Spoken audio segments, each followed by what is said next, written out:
Hey everybody, welcome to the Stock Car Spectacle. I'm Ian Jortson. I'm Mike Gamble. And Nick Kinzel is not here today, but we do have our buddy Dalton Good back on the show. How you doing, my friend? I don't know. I'm not really feeling too. I feel like I'm getting a disease of some kind wearing this. I don't know, but I guess I'm good.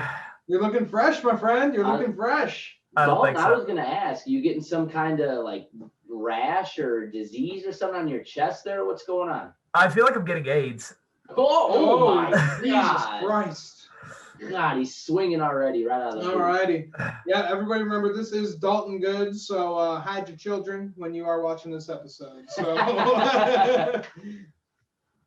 but we just got back from an amazing weekend at Atlanta Motor Speedway, boys, Yes, and sir. I guess we should give a little background of why Dalton is wearing the Joey Logano shirt. So everybody that is watching, and you don't know, Mr. Dalton is the biggest Kyle Busch fan you'll ever meet. He is a wild child, and we saw that firsthand in the grandstands at Atlanta Motor Speedway. This guy is, I don't know, clinically insane for Kyle Busch, if I can put it in the legal terms, I guess. In the nicest way possible. Yeah. And his arch nemesis is Joey Logano. I'm pulling up the picture right now of you and Joey Logano. Right here. Oh, Look at man. these two guys. Do they look like enemies? No, but Dalton calls this guy all sorts of names. He just absolutely hates this guy.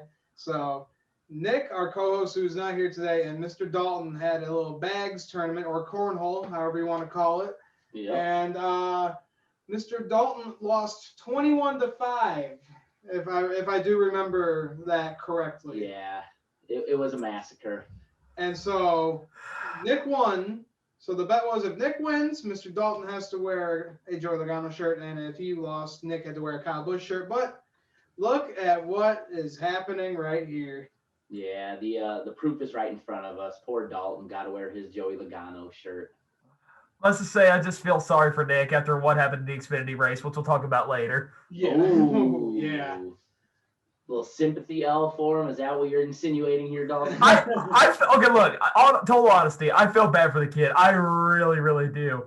Like, you should have seen the pain from the grandstands that That's he was 8 years of pain, buddy. Yeah, I say. And so, guys, you know how we always start our show? We started off with our diecast of the week, and we always let our guests go first. So, Mr. Dalton Good, what did you bring for the Stock Car Spectacle today? All right, so spoiler alert, I can already see you guys got some Kurt Busch diecast, but I'm going to show off the Busch brother that should have won. Thanks, Ross Chastain.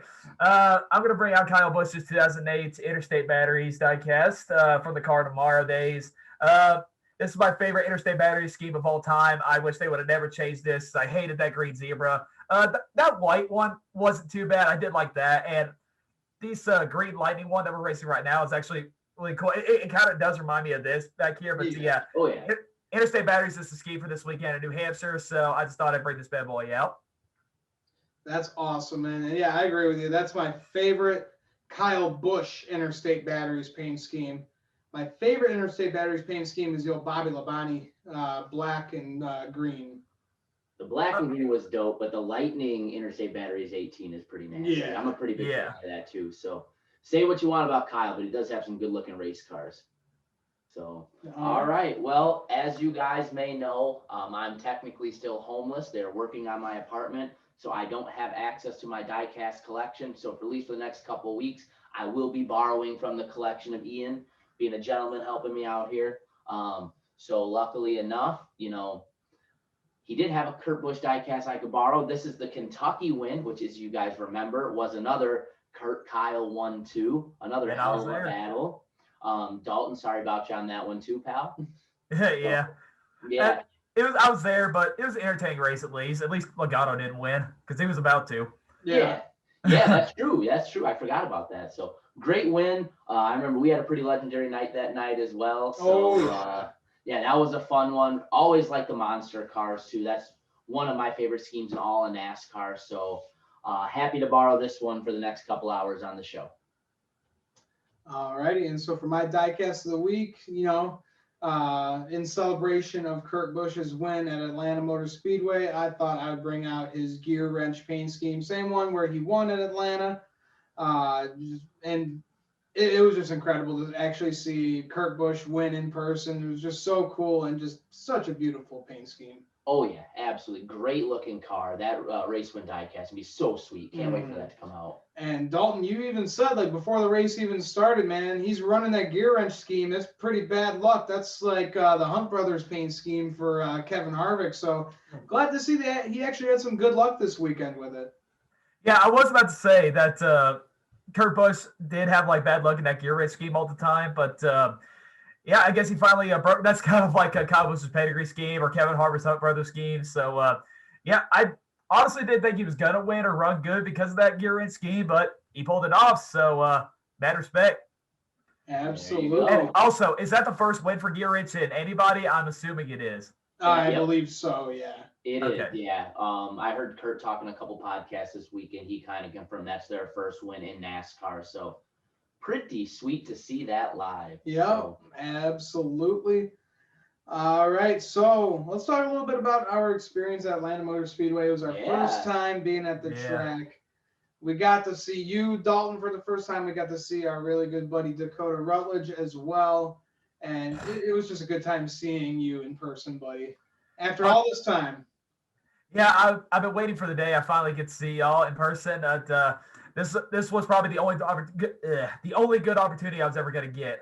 So I remember the day you guys announced y'all were going to Atlanta. You asked me to go. I'm like, I don't know. It depends on my work schedule. It depends on the drive. But I looked it up. It was only 4 hours long, and that's the same drive time from Murfreesboro to Johnson City that I take every month. So I said, you know what?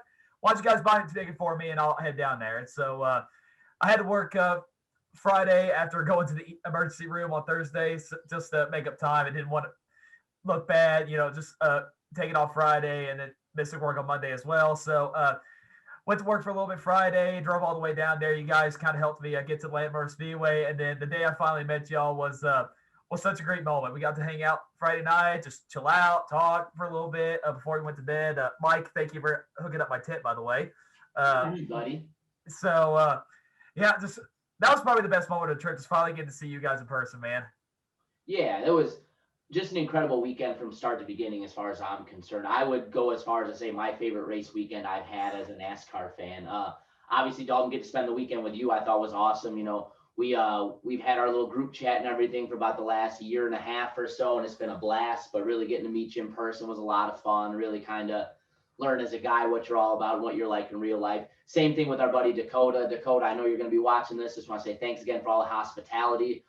You were a great host this weekend. Shows around the ATL and everything. It was a blast. So really getting to meet both you guys in person. Besides Connor Bunn, our good friend, the whole family was there in complete, which was pretty damn cool.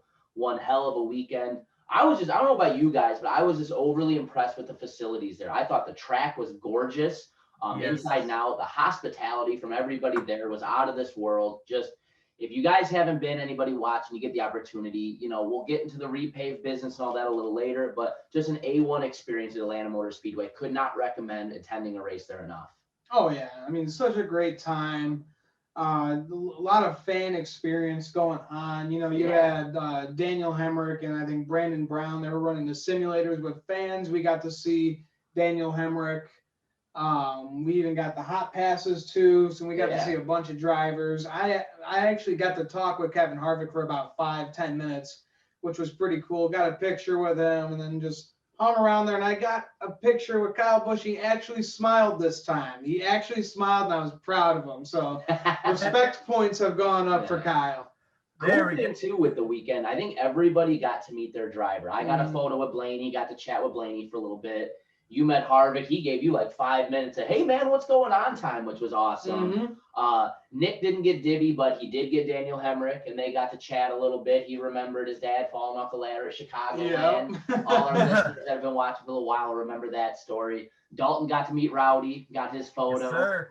He was looking at you like, who's this little weirdo wearing all my gear? No, I'm just kidding. Yeah. I met a lot of drivers this weekend. It was awesome. So I finally got to meet Noah Gregson. I've always wanted to meet Noah. And that was cool because he actually hung out and talked with us for 10-15 minutes. Just one of the guys just hanging out with us. That's why I love that guy. Yeah. How about Noah? How about Austin Dillon and Bob Hockers just sitting there shooting the shit with us for 10 minutes? Yeah. That was awesome. Bob walked up, gave me nuts, looked at my arm, like, hey, is that a Bubba Wallace tattoo? We started talking about tattoos for 5 or 10 minutes, started asking us all about what we thought the race was going to be like and some of the other stuff. Then Austin Dillon comes up, starts talking about, I was giving RC shit earlier, like, man, if I was a free agent, you know, where would I rank in this class? I think his contract may or may not be coming up. I think he was just kind of giving him some grief and maybe doing a little negotiating, if you know what I mean. But you know, it's that kind of it's getting signed. We know where he's staying. It's just, I think, a little fun on AD's. Oh, yeah. So, but it was just cool, man. They just kind of included us in the convo, and we just got to hang out and just be a part of the whole experience. So it was fun, man. Yeah, and you know those drivers miss that interaction too with the fans. Yeah. Absolutely. It's been so long for them where they're actually able to get that free access like that. So I'm sure it was just so nice for them to actually get that kind of interaction again. You could tell because you had drivers that weren't even typically like big, like with fan interaction, like going out of their way to like make time for the fans and stuff. And even the guys that were spent even more time with the fans. I mean, it was, like you said, Ian, you said it perfectly. You know, you could tell even the drivers missed it. So great to be back at the track. Great to see a historic track. See the last running on the old asphalt, guys. And we got to see an old school NASCAR race, an old school battle, an old school NASCAR champion get a dub. One of Ian's favorite drivers. And like I've said before, for me at least, Kurt's one of those guys where maybe he's not one of my drivers that I root for, like Blaney and Bubba, but you love it when he wins. Absolutely. You're going to get the celebration. You're going to get the soundbite. And I even bought a Kurt Busch t-shirt to commemorate the occasion. So, yeah. So just real quick, I'm so glad we got the driver fan experience back. We got to hang out with Noah Gragson, and I got to say, Noah Gragson is like a friend. He's so much different than any other drivers because, you know, he just hangs out with you like you're his well-known bud. And, of course, I had to tell the story about the time my dad bet on him at Homestead and unfortunate events happened. Bob Pockris, probably the most nicest guy I've ever met. I didn't expect him to be that nice, which was really cool. I did get to meet Kyle Busch. He was walking to I was waiting for him at his hauler. Then I saw him walking by. I said, oh, here I go. This is my only opportunity. Got a picture with good old Rowdy Busch. That is the 8th time I got to meet Kyle. And I also got to meet a bunch of people. Like I got to meet Dale Suarez, Cole Custer. I did get to meet Austin Dillon. We were wondering why he was in the garage to begin with this Saturday. But, yeah, apparently he had to fill in for Michael Annette. We had no idea about that. And I also got to before that news broke. That's right. Yeah. He just happened to be there for some reason. And we thought he was going to be like Matt Snyder's pit for like experience or something, or like give him some notes. But also I got to meet my favorite Vol, Alvin Kamara. Apparently he works for NASCAR now. So I didn't expect him to be in the garage this weekend, but so nice to meet him. Even though I told him I missed him playing at Tennessee, it looked like he had Vietnam flashbacks as the whole Butch Jones thing. So he probably wasn't happy about that, but really cool. I got to meet Alvin Kamara. I may be a Panthers fan, but I just bought a jersey of his from the New Orleans Saints, so I can't wait to get that. And yeah, I actually ended up meeting Joey Logano, surprisingly. So, and of all places, it happened to be in the garage bathroom. So the story was, I drank a lot of water before we went to the garage, and I had to go before we left. And I go into that bathroom, and Joey Logano's walking out.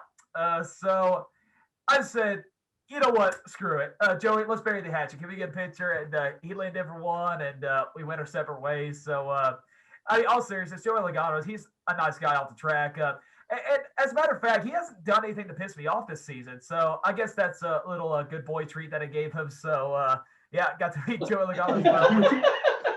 The good boy treat you gave. So, yeah, got to meet a lot of people this weekend. So it was really awesome.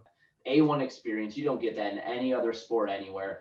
I was telling a buddy who had gone to NASCAR race a long time, hadn't been in a while.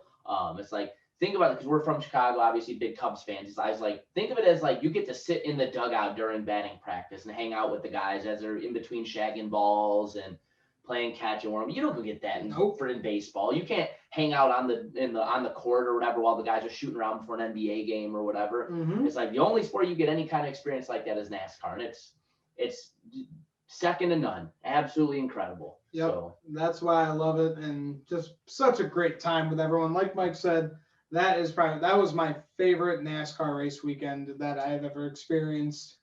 Just because I got to hang out with all my buddies after all this bullshit that we went through the past year. I'm so glad that everything's back to normal and we got to party. Oh yeah. Dalton got a little rowdy on Saturday night, lived up to his Dalton Rowdy Bush moniker.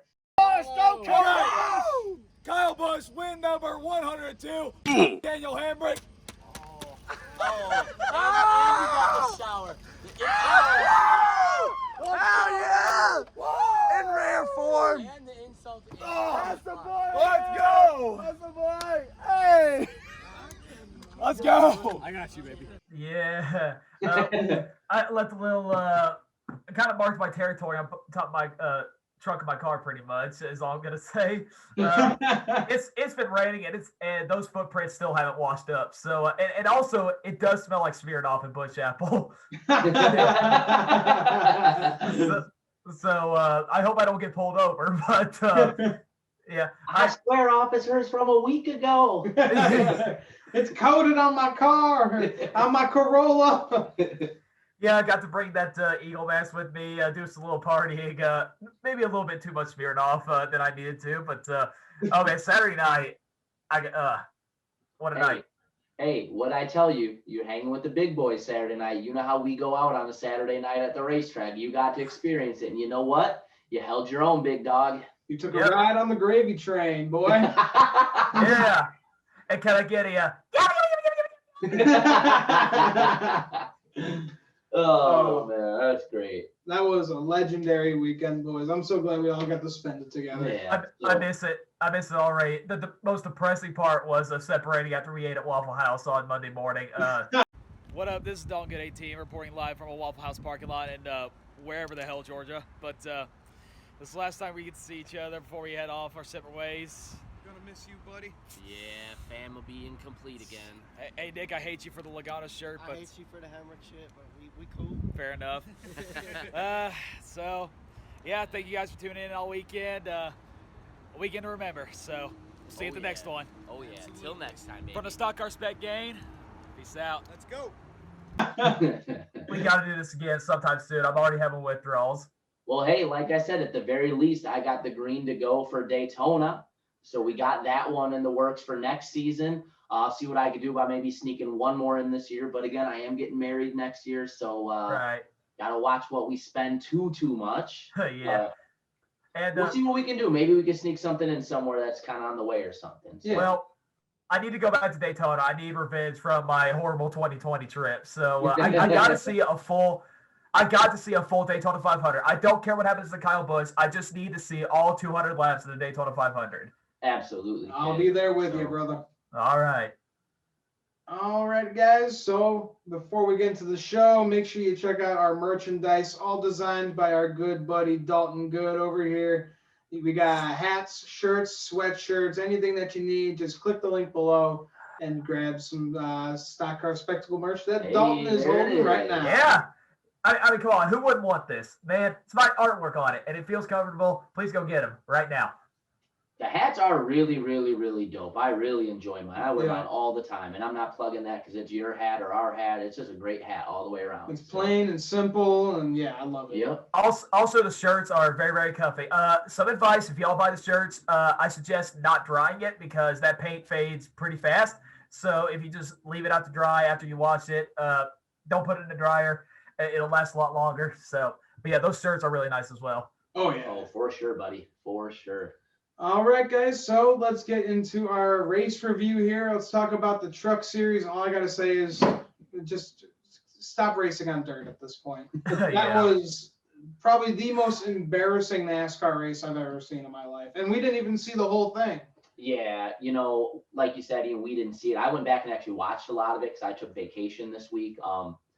Really just not a good race. Derek Krause running over anything that looked in front of him. I was waiting for them to queue up Days of Thunder. Why don't you go out there and hit the pace car? You hit everything else out there. I want you to be perfect. So, I mean, he got, turned around on 2 separate cooldown laps? Yeah. So, yeah, just ridiculous. Knoxville, one of the most legendary dirt tracks in the country, and we went out there and kind of made a mockery of it. But, if you guys do remember, it took a couple years for us to kind of figure out Eldora with the trucks too. So, yeah, this one kind of stunk, but maybe they stay with it long enough, they can kind of figure it out. But I am with you guys. I am a proponent of, NASCAR's come a long way to work its way off of the dirt and onto the pavement. why can't we just stay there? There's Yeah. a lot of other really cool short track and stuff. SRX has gone to Slinger, which is just over here in Wisconsin, puts on a phenomenal show. Some of those kind of short tracks like that, maybe we can get into there, and that I think will put on a good show and really prepare these guys for that next level. Yeah. Yeah, absolutely. I mean, after the product that we saw with the Bristol dirt race, I'm just, at this point, let's just get off the dirt. Like you said, we Please. used to race on it. Why are we going back? Why are we taking a time machine? It's annoying. Please. Bristol's not a dirt track, so just please get off of it. And also, you keep making a big mistake by putting it in March and April, where you have a good chance of getting rained out. So, yeah, I've had enough. I'm pretty much boycotting the Bristol Spring Race until they either get it out of March or April or get it off of dirt. I can't do it anymore. I'll be right there with you, buddy. All right, so then we'll go on to the Xfinity Series race. And guys, that was a hot ass day. Temperatures were reaching about 140 degrees inside the cars for the drivers. We were getting smoked out there in the stands. Yeah, us Yankees got to fully feel the effects of that southern sun all the way down. Yeah, Dalton's neck still looks like yeah. stick. He's got 3 different colors going on there. It looks like literally someone put like a big iron on it. I'll tell you what, on Sunday, it felt like it was melting. It hurt that bad. So it was hot out there, man. But yeah, you know what though? That made that racetrack slick and nasty, and guys were sliding around. We were sitting right above, like kind of not too far off start finish. You could really see the guys coming off of turn 4, getting sideways as they were catching the car onto the front stretch into the tri-oval. It was awesome. Great race to watch live. Yes, it was. Candyman Kyle Busch, he swept both stages. Kyle Weatherman, he made a dumbass mistake by starting on the front row. Couldn't get the thing in the right gear and just took out everyone behind him. What did you think was going to happen there? I mean, when a Mike Harmon car starts on the front row, devastation. Put yourself in a situation where, more often than not, you put yourself in that spot. You're going to get wrecked. You're going to wreck somebody else's day. Poor offer pad with that sexy number 20 with Harry Burton out there got tore up, which kind of stunk. And he was having a decent day for the most part, too, all because they want to go out there and try to be the heroes. If you were kind of a middle second back of like the top 10 kind of car trying to make a net gain play or something there, I get it. But when you're in that car there, what did you think was going to happen? You're a back marker. You're finishing 35th every week, dude. Right. Like, don't try and play hero. Got to be smarter there. Got to be smart because all you're going to do is wreck somebody else's equipment and piss people off. So. Yeah, Kyle Weatherman had no business being up there on that restart. No business him staying out. But did you guys hear that our boy Mike Harmon apparently was talking crap about him on the radio? Talking crap about Kyle Weatherman? Yes. Door Bumper Clear said something about that. So what I heard he said was he basically told him, like, hey, we're not going here and going to the back. Stay up there and race the piss out of this. Like, he was kind of telling, like, hey, let's stay up there, let's race here. So what? Kind of perpetuating the problem, really. Oh, come on, Mike. We bet you. We did think Mike Harmon. Remember that? We did. We got fixed with the Harmonator. But legend himself. Can't say I agreed with this call there. At least from his standpoint, I understand, hey, the better they finish, the more money in his race team's pockets. But all you end up doing was causing you to have to bring home a crumpled up race car and another race team to bring home a crumpled up race car and took somebody else's day away. Yep. Yeah, ruined Brandon Brown's race. Yeah. Ruined Harrison Burton's race. Yeah. All just because of a stupid little move. Yep. And it might have ruined Daniel Hemrick's race, too. Yeah. Without that caution, who knows if what we're getting to happens. Yeah. And I was just about to say, it was a promising win for Daniel Hemrick. Things were looking golden. Late race cautions like that came out. So on the restart, Kyle Busch was behind Daniel Hemrick. Kyle Busch pushed a little too much and took his teammate right into the wall and ended Daniel Hemrick's day and Nick's hopes and dreams at the same time. Nick was just pain. That was the most defeated photo I've ever seen of a human being in the stands at a race in a long time. But getting into the move, I was pretty mad at the time, but now the cooler heads prevailed. You have a second to actually analyze it. Kyle's trying to push his teammate. Atlanta's a goofy track there. You catch somebody in the wrong spot. He catches a seam, goes up the racetrack there. Was it the best place to be pushing that car? Don't know if I'd say that. Would I wait until he was centered up in the turn or right before the turn to give him the bump? Maybe. Is that hindsight being 2020? Probably. At the end of the day, he's trying to be a good teammate and, kind of push his guy out and give the guy the dub that he deserved. Because like you were saying, Ian, before those late race cautions came out, he had gapped away from that 54, and Kyle was looking dominant for a lot of that race. Then the 18 came up, took the lead, pulled on him, and it looked like it was his race to win. And just a little bit of bump drafting, I guess you would say, kind of going wrong. A little teammate pushing, kind of caught him in the right rear a little too much and ended his day. So, whoops. Yeah, damn shame. I felt it. I was really hoping that Hemrick would get that win there, but I honestly wanted Dale Hemrick to win only just for Nick Kinsel. That was it.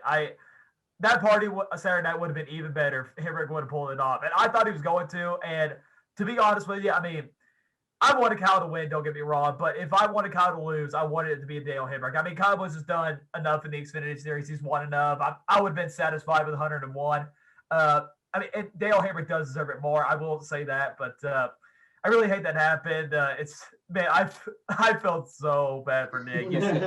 I'm not kidding. You should have seen the pain on that man's face after that moment. He wanted to kill you. So, and then a certain somebody over here decides it'd be a good idea to turn around. He runs down by the fence when Kyle wins, turns around, looks at all of us, sticks his tongue out and gives us a crotch chop. I thought Nick was going to murder you, dude. Well, at least I wasn't celebrating right next to Nick because I probably If you would have been standing next to him, he would have thrown you off the bleachers. You'd have been calling your dad because you'd have been dead. He did say that. He did say that if Kyle wrecked Dale Hemrick this weekend, he'd sell me to the rednecks. So I just had to But I did get on TV, so made it even better. That's pretty cool. Yeah. So, but all in all, though, I thought the race was fantastic. You know, putting the rooting alliances aside, really good. Again, the Xfinity Series does not disappoint. Racing's fantastic from green to checker. And once again, guys, Daniel Hemrick's win is coming. You can't continue to run like this so well and not find victory lane. You almost feel like you have to accidentally find one at this point. Lady Luck has kicked this dude in the nuts so many times. At some point, the glory's got to shine down on them. At some point, they got to find their way into victory lane. Yeah, so it's coming. I still think that 18 team's going to be a championship contender because I feel like the way that the negative energy and all the bullshit's happened to him, as soon as he gets that one, it's going to be like the floodgates. He might rattle off 2, 3, 4 in like a 10-race streak or something. Who knows? So you get hot at the right time. You know, it's still not even the playoffs yet. And he's still very strongly into the playoffs on points.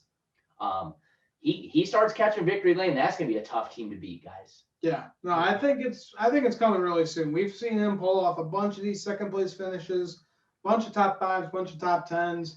He's ready. It's coming. It's just what is going to happen next that's going to be in his goddamn way. But what was really cool this weekend is that we saw Kyle Busch get his 102nd win and possibly his final win in the Xfinity Series, as he said that it is possibly his final race to run in the Xfinity Series. So that was pretty cool to see with that historic win, I guess. I know, Dalton, you're pretty happy that you got to witness that. Yeah. Yeah, congratulations, Kyle Busch, on a great Xfinity Series career. Kind of hate it's over, but I'll be honest with you. I'm ready to start pulling for Ty Gibbs next year, which hopefully will be a full-time driver. So, yeah, I'm ready for the next chapter. Nothing wrong with Kyle Busch going to focus on Cup Series and his truck team as well. So, it's been a great career. I'm glad I got to witness the final Xfinity win in person, and I got to pre-order that diecast as well so I can remember it. There you go. And why don't you tell everybody about your little hat swap? Okay, so I'll be right back. Did you see what just happened? What? Cubs just traded Jock Peterson. What? So during the race on Saturday, there was a guy in an extra gum polo and an extra gum hat. He walks up to me and he doesn't even speak, but he points out my Kyle Busch shirt. I had a KFB t-shirt and a KFB hat on. He comes up to me and he just does like he wanted to take my hat or something. And apparently he wanted to trade. I thought he was just going to give it to me, but of course I had to give up my KFB hat for this one right here, the extra gum Nike golfing hat, which is very, very comfortable. I don't have like any Nike golf hats like this, and this is very, very comfortable. So I said, you know what? Screw it. Give it to me. I'll find another KFB hat somewhere else. So just give this to me. And yeah, so I was able to pull it off. He has my KFB hat now. So I hope he likes it. But yeah, I think it's a pretty good trade if you ask me. No, yeah, that was I don't pretty regret good that that. you were able to get that like in the middle of the race while he had the extra gum car. So Yeah. pretty sweet, man. I mean, you're not going to find this anywhere else. I mean, they're not going to sell this. They're not going to put this on eBay. Like, if I wanted an extra gum hat, like, this is my only opportunity. So I said, you know what? Just give it to me. Yeah, exactly, dude. You can always buy another KFB hat. That ain't no thing. But you never have another opportunity to get a chance like at the race to have a trade. That guy was clearly an extra one of their reps. So that was pretty cool that they spotted you, traded you, everything. Might have been one of the positives. Your full-on psychopath antics in the stands during a race, reeling dudes in and jumping around with your flag and everything. Probably got you spotted. So I guess there was a method to your madness, though. It was pretty cool to see, though. Yeah, So, cool, exactly. yeah, cool story. That's one of the good ones. I like that a lot. So, but yeah, Saturday race was awesome. Our first time watching a race from the stands at Atlanta Motor Speedway. Awesome race, awesome experience. Just getting to see, this package with the Xfinity cars on that surface, just how old it is and just gritty. Yeah. It was just incredible. Seeing these cars just slide around the track all over the place while it was freaking hot as hell. And side note, we got into the track. We're from Chicagoland up north. We don't have them by us. First thing I see when I walk in the track is Bojangles. Ooh. I got to eat Bojangles at the racetrack, drinking a beer. Sign me up for that 10 out of 10 times. You already got my seal of approval, Atlanta, just for that alone. Bojangles, absolutely delicious. Yes. I wish they had it for us. I still think Zaxby's is better. I'm sorry, boys. Zaxby's is good, but it's not as good as Bojangles. I don't know if I can do Bojangles, but finally got me some of this right here. Hey. There you go. Thank you, Ian, for finding that for us. Of course. Hey, no, thank Nick for his weak bowels. Oh, really? That's what happened? Yeah, we stopped at Walmart because he had to go to the bathroom. We pulled him like, we'll see maybe, because it was about time for us to start looking for food and stuff anyway. We're like, we're an hour out. We'll stop. We'll see what they got. And we walk in, Ian, Greg, dude. We walk over there, and they got cases of Bush Apple yay high. You didn't tell me this. Oh, yeah. Yeah, that's how we found that place. And so, we grabbed 4 cases for the campsite, finished those for the whole weekend. And then on our way home, I picked up 7 cases to take home. We had to play Tetris. Every time Ian would make a hard right turn, Nick in the back would have to hold all the cases up so he didn't get impaled by Bush Light. So we might have to tag Bush Light on this one, see if they hear that. Or you might have to do just that little clip. Yeah, right. See, this is the dedication us NASCAR fans go through. So. Yeah, but that's how good Bush Light Apple is, though. Finally glad I found a beer that has flavor in it. I can't do any others. So, and even Dakota loved it. I mean, I listened to their Chairgating show this past week, and he was talking up about how good it was, and how smooth they go down. So, Bush Light Apple, loved by all, apparently. Yes, it is. And yeah, guys, this was the final race on the pavement from '97. A lot of history was made there. We saw Kevin Harvick's first ever win. I love that surface of how nitty and gritty it is, but we did also see why they have to repave it because of that piece of concrete that just popped up during the race. Yeah, right in the middle of the race. You had a whole probably 2 foot by 2 foot or however big it was piece come up off the track. And what did they spend 20-25 minutes fixing it? So you guys know from a TV standpoint, you go to a break for that long, people start changing the channel. So can't have that. I'll tell you what, man, it was, with that being said though, it was so cool to see the way that racetrack worked in person. NBC does a phenomenal job, but I don't think there's any way you can shoot that racetrack and do it justice with how awesome it was to watch the cars. You can watch guys take the high line through 1 and 2 and get that really great run out of the backstretch. then cut down to 3 and 4, which is probably the hardest inside line in NASCAR to hold on to and run there. That low line there, and with all the bumps and everything, and the different lines people were making work, depending on how your car was running, was just out of this world. At any point in time during the race, you could turn and look left or right and find battles all over the track for position. It was incredible to see live. Right. So Atlanta has never really been my favorite track. In 2018, I chose to go to the Coke 600 instead of Atlanta because I thought Atlanta was boring. But of course, you guys invited me. I had to go just to meet you guys, and I said, you know what, I'm going to give Atlanta another chance because there has been some great races there lately because it's a 2-lane racetrack, and I am very happy that we were able to witness the final race in this old pavement because I'm sure if we would have went next year, we never would have got to see that. I'm trying to be optimistic about this repave because of the Gen 7 and the Gen 7 only. But if the driver state is going to suck, then it's most likely going to suck. Most of the time they're never wrong, and the fans can't make up their minds on what they want to. So, but yeah, being there at Atlanta, I mean, first of all, the seats were great. Got to see everything, and you got to see a lot of people choose lanes, move around the track, try to find the fast part of the track, try to catch people. And my eyes were locked on Kyle Busch and Kurt Busch on what lines they chose, where they moved, them catching one another, one of them gaining ground, stuff like that, et cetera, et cetera. Very nice to see. You don't get that at any other track. And if you guys did not like that race, all I'm going to say is I hope you enjoyed that because you're not ever going to see that in Atlanta ever again. Nope, it is gone. I mean, they're tearing it up right now as we speak. But let's get into the race. So we had Kyle Busch winning stage 1, and then his older brother Kurt Busch going on to win stage 2. And then a little shake and bake action here at the end. I know Dalton doesn't want to hear this, but old Ross Chastain, he blocked Kyle Busch so his teammate Kurt Busch could get around his little brother and get the win in the Quaker State 400 at Atlanta Motor Speedway. The 4th time that the Busch brothers have gone 1-2, and the 2nd time that Kurt Busch has gone 1-2 to his little brother in the Quaker State 400. That's crazy. So, but how about that? One of the things too we got to talk about, how cool was to see Kurt with that kind of race speed like that? You know, we'll talk about the controversy at the end of the the slingshot and block and all that, but up until that, Kurt had race winning speed in that one car. Like they went up there. There were points where in the race where he absolutely gapped out on Kyle, and Kyle had a dominant race car as well. And there were points where he checked out on him, and Kyle would make a little run back, and the next thing you know, Kurt would change lines, and he's gone again.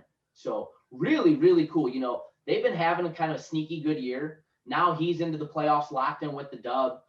They're clicking on something. There's a chance that we probably saw the Chip Ganassi last win in the Cup Series with Kurt here, but there's also a pretty good chance if this is the form they're going to keep coming with, that maybe there's another one, sneaking out there somewhere that we're just waiting to see. So yeah, really cool to see Kurt with that kind of speed. Because I mean, the last few times that we've seen Kurt win, it's been because of late race restarts and all that. He's gotten lucky with position, but this race was just flat out domination. Little bit of help with teammate at the end with Ross Chastain, but there was just raw, pure speed in that one car this weekend. It looked fast, and I loved it, boys. That was such a great race. So, it was a great race, but thank you, Ross, for ruining my day. When do you really ever see that in NASCAR anymore where teammates kind of help each other out in that sort of way? It's been a long time since you've seen kind of something like that. The last time we were in Atlanta. Logano and Blaney. Yeah. Not quite to the exact same extent, but this one was a little more blatantly obvious. But I mean, it does happen. So, but you know what though, Dalton, you're not going to want to hear this, but as a teammate, that's kind of your job. You gotta, if you're not going to win, what you want to do is not cost your teammate the win. And right there, he's got to pick a lane if he wants to block the inside or the outside, and you can only pick one. So he goes high, leaves his teammate the inside, and you know what? Just kind of the way racing works. That's really all you can say about it. Just, be good being a teammate. I almost guarantee you at some point the roles will be reversed, and there will be a block that helps out one of the Joe Gibbs cars. And as long as Ganassi understands, the organization understands that, hey, there's a chance that turnabout could be fair play. You know what? Part of racing. Well, here she goes. I get, yeah, that's the way she goes. Well, I guess the reason why I was so mad about it is because I was kind of dumbfounded that happened, to be honest with you. I did not expect that thing coming, but also at the same time, I really don't think Kyle should have, stayed behind Ross, like coming out of turn 4. I really felt like he should have moved down and tried to get around him at first, but that is what it is. But I just wanted Ross to move because I really wanted to see what would have happened if Ross actually would have moved out of the way. I feel like we would have been in for a much better battle if Ross Chastain would have gotten out of the way and Kurt and Kyle would have settled it. I do think that Kurt did have the fast car. I cannot say that he didn't, but I just wanted to see what would have happened if Ross would have moved out the way. And I feel like Kurt probably would have caught him at around, 7-6 laps to go, and it probably would have been a much better finish. Maybe a repeat of Chicago. I don't know. But it is what it is. Just thank you, Ross Chastain, I guess. You got to do what you got to do. Just didn't really expect that to happen. Didn't think you'd be the kind of guy to do that, but again, it is what it is. At least it's Kurt Busch. I'd rather lose to Kurt Busch of all people, but it may be the wrong Busch brother. But having got to see Kurt Busch win another one, still doesn't beat his 2018 Bristol night race win. Oh yeah, No, that was a crazy. great one. Yeah. Yeah. But you know what, Dalton, to your point though, I think it's fair to kind of point out too that both can be true. It can also be true that, Ross kind of did what he was supposed to do as a teammate for Kurt. And, that's what you'd want your teammates to do if you're in that situation. But it's also equally true that if you're Kyle, you have a right to kind of be pissed off about it too, because you took away what could have been, a race win for him, and, what could also have been a really great battle coming down to maybe another classic Atlanta photo finish at the end. But either way, like I said, I think it's fair that both can be true. It's not like one's right and one's wrong. Yeah. Yeah, absolutely. But incredible to see Kurt Busch win in person. He put on one hell of a burnout too, one hell of a celebration for him. And I think one of the first things he said when he got out, I was like, hell yeah, we beat Kyle. Oh, that pissed me off, man. And I don't know if you guys saw, but the Atlanta Motor Speedway's TV turned to Kyle Busch, and you could just see that he looked like he wanted to kill him. Yeah, he did. But this goes back to I was saying earlier, even if Kurt's not one of your drivers, you like to see him win because you're gonna get the badass burnout. He always says awesome burnout. You're gonna get the sound bite. The celebration is gonna be awesome. So it's gonna make for good TV. It's gonna make for a feel good story when he wins. This version, this grown up version of Kurt Busch is so much fun to watch. Oh, absolutely. I just love it. Yeah. Well, typical Kurt Busch, he just gets that random win out the way, sometime in the season. You just don't know where it's going to be. Except for this time, he actually dominated.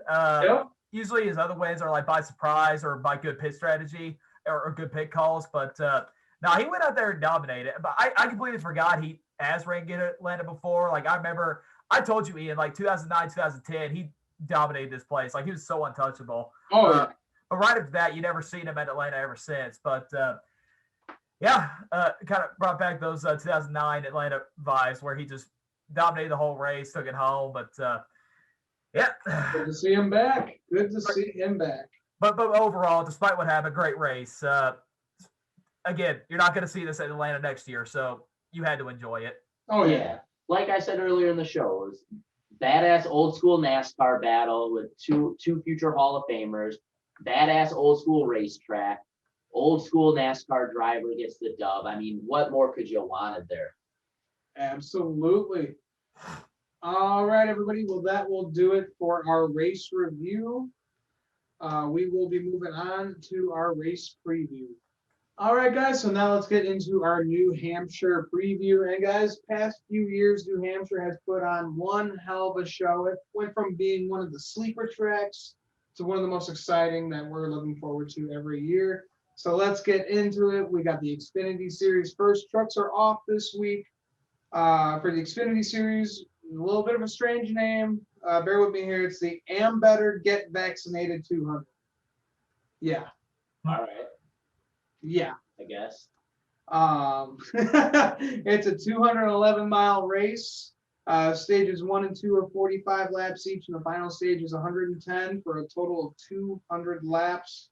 Most team wins here is Joe Gibbs Racing. They got 10. Most manufacturer wins is Toyota with 10 wins. So Dalton, who is your pick to win the Xfinity race on Saturday? All right, I still feel bad for Nick Kitzel. So hopefully to make it feel, I about had it at Atlanta. I really did. Remember? Before your boy killed him. Yeah, I'm sorry. So I did pick Dale Hamrick to win at Atlanta, and it just about happened. So I'm hoping that this time it will go right. I'm going to pick Dale Hamrick for the second week in a row. I just want Nick Kitzel to be happy. That's it. I will not be watching the Xfinity race. I will be at SRX at National Fairgrounds. At National Fairgrounds on Saturday. But yeah, hopefully I'll come home with some Nick Kitzel. Hopefully I'll come home with some Dale Hamrick text from Nick Kitzel. There you go. All right, Mike, who you got for the Xfinity race? All right, guys. As you may know, news came out this morning. A little shuffle up in the NASCAR world. Harrison Burton is headed to the Cup Series next year. He'll be driving the 21 Wood Brothers Ford Mustang next season. You get some news like that, guys. It takes a little weight off the shoulder, a little pressure off you. A little easier to drive, just free and easy, nice and clear-headed. I think with that being said, he's going to do some of his best driving. He's going to take that 20 to victory lane. So I'm picking Harrison Burton on Saturday. All right, not a bad pick there at all. For my pick, I gotta go with the 22 car of Austin Cindric. Also today announced that he will be taking the 2 car at Penske. Obviously, Brad Keselowski, he's going over as driver, owner for Roush Fenway Racing. And so, obviously you're moving Cindric up to that 2 car. That guy is freaking talented. He's proved that in the past 2 seasons. And we know that he's Cup ready. He's already an Xfinity champion, already pretty much on his way to win a second one here this year. So I got to go with Austin Cindric. He's pretty good on like the mile-ish tracks. He's done pretty well at Phoenix Raceway. Yeah. Won the championship there. He won the spring race there earlier this year. So I think he's got a real good shot at winning at New Hampshire this weekend. I like that pick because we know New Hampshire is one of those tracks, not a lot of banking, not an overly large track. So this is one where car performance, aerodynamics can be trumped a little bit by driver performance in the car. Driver input matters big here. When you get it on the gas, when you get off the gas, your braking zones, how you're lying around the track, all that comes into play, which is all driver input. You get a guy that's got great car control like Austin Cindric, it's tough to pick against him. Yep, absolutely. All right, guys. So let's move on to the Cup Series race. We got the Foxwoods Resorts Casino 301. It's a 318-mile race. Stage 1 is 75 laps. Stage 2 is 110. And the final stage is 116 for a total of 301 laps. Last year's winner was Brad Keselowski. Most team wins is Joe Gibbs Racing with 7, and most manufacturer wins is Ford with 11. So, Mikey, who you got to win the Cup Series race on Sunday? All right, guys. He finished runner-up to his little brother, his big brother, this past week in Atlanta, which we saw firsthand. Anytime you give Kyle Busch extra motivation, that's usually bad news for the field. On top of the fact that he's just been running pretty decent the last couple weeks to begin with. I'm picking the 18 Kyle Busch. I think he's going to go to victory lane. I think he's going to be pretty fired up over the finish from last weekend. And I think he's going to park that bad boy in victory lane and pick out a lob stock. Not bad. All right, so for my pick to win the Cup Series race on Sunday, I got to go with my guy, Kevin Harvick. He's been really, really stout here the past few years. That race in 2018, that battle with him and Kyle Busch was awesome. 2019 was even better with that battle with Denny Hamlin. And he's just been so goddamn good here. I see that 4 in victory lane and locking himself into the playoffs. So then we only have 3 more spots left in the playoff run. Wow. All right, Mr. Dalton, who you got on Sunday, my friend? All right. I really want Kyle Busch to win because of my birthday. It's my birthday weekend. My birthday is on next Tuesday, July 20th. So I really want a Kyle Busch win for my birthday, but that's not who I'm picking. This is a guy I would not mind winning if Kyle Busch can't. So I'm kind of shocked that he's still leading the points without a win. Like with Kyle Larson dominating, I don't understand like how this guy is still leading points, but I guess he's that consistent. But with that being said, I think it's time for Denny Hamlin to finally get a win at New Hampshire, and this is a great track for him to do it. Denny Hamlin's stats are 3 wins, 11 top 5s, 16 top 10s, and an average finish of 9.5. So, yeah, I think it's time for Denny Hamlin to get a win at New Hampshire this weekend. He'll be grabbing a hold of lost and hopefully we'll have a creepy face again while he was holding that big-ass trophy. Yeah, he doesn't like them water bugs. Well, he'll have to get over it. He's too good there. All right, guys. Well, that will about be it for our show. Guys, do you have anything else to add before we end it here? No,